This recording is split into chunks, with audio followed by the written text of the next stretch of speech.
संस्थान काळापासूनच सावंतवाडी शहरात प्रसिद्ध असलेला मोती तलाव आज तब्बल 10 वर्षांनी ओसंडून वाहण्यास सुरुवात झाली आहे। विशेष म्हणजे संस्थान काळात बांधण्यात आलेल्या सांडव्यावरून हे पाणी वाहत आहे। याबाबतची माहिती मिळताच नगराध्यक्ष बबन साळगावकर यांनी त्या ठिकाणी भेट दिली। याच पातळीपर्यंत पाणी राहिल्यास सावंतवाडीकरांना त्याचा फायदा होणार आहे असे त्यांनी सांगितले। सावंतवाडी शहरात गेले 4 ते 5 दिवस पावसाचे प्रमाण मोठे आहे।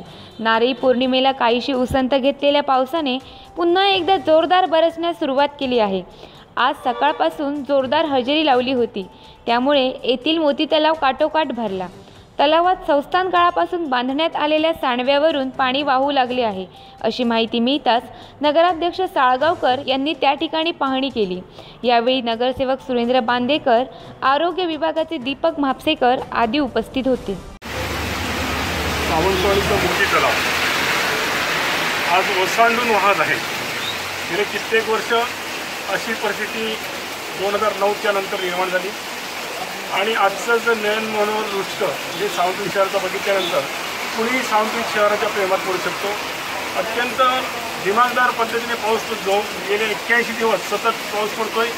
लोक या पावसाला असे जवळजवळ लोकांना कंटाळलेले आहेत, परंतु आजची परिस्थिती बघितल्यानंतर जो तलाव भरला आहे त्या तलावाच्या अनुषंगाने सावंतवाडी शहराचं एक वेगळं रूप जनतेसमोर आलेलं आहे आणि अनेक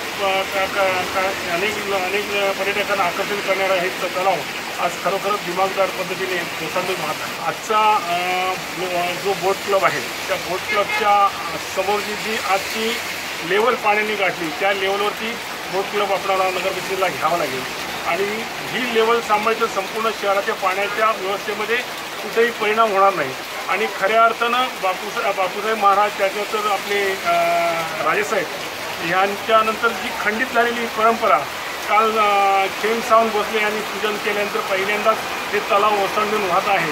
आज एक नयन मनोहर दृश्य हे शहराचं दिसतं आहे।